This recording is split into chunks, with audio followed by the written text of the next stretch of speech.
tuturor și bine v-am găsit la un episod cu papagalul. Uitați-l. Urlă în continuu.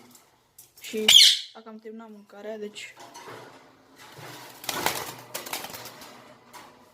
o să-i dăm.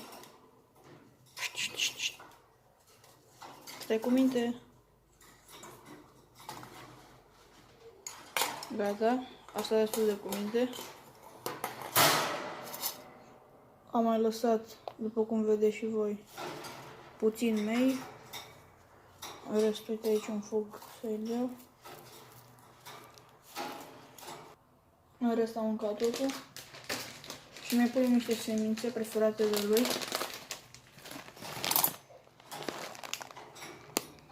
Să nu cadă farfuria de aici, că nu sunt comună și comună îi pun.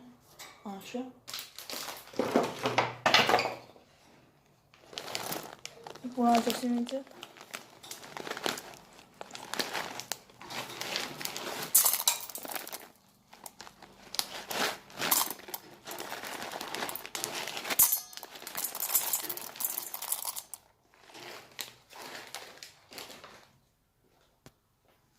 Și acum urmează să-i le pun. I le-am pus, uitați-le. Papagalul e aici. Și le așteptăm să vină la mâncare. Nu-i așa?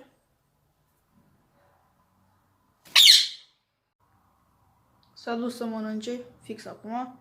După un minut de când i-am pus mâncarea. Uitați-l. Paco!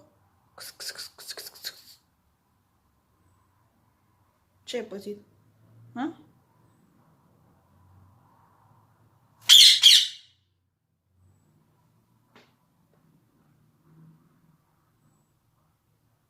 Hai, mănâncă și tu de acolo.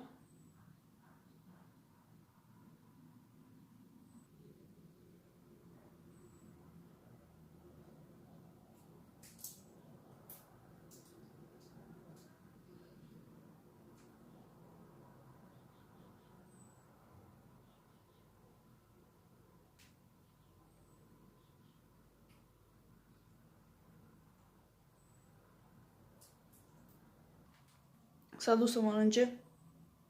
Ronțe acolo, uitați. Ia uitați-l.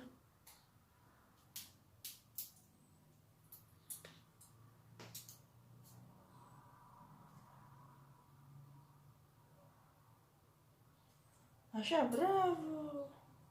Mănâncă acolo, să te faci mare. Și cam atât a fost acest episod cu papagalul. Dacă v-a plăcut, puneți și voi un like, un subscribe de butonul de jos și v-am lăsat. Zi pa, pupa! Pa! V-a salutat și el.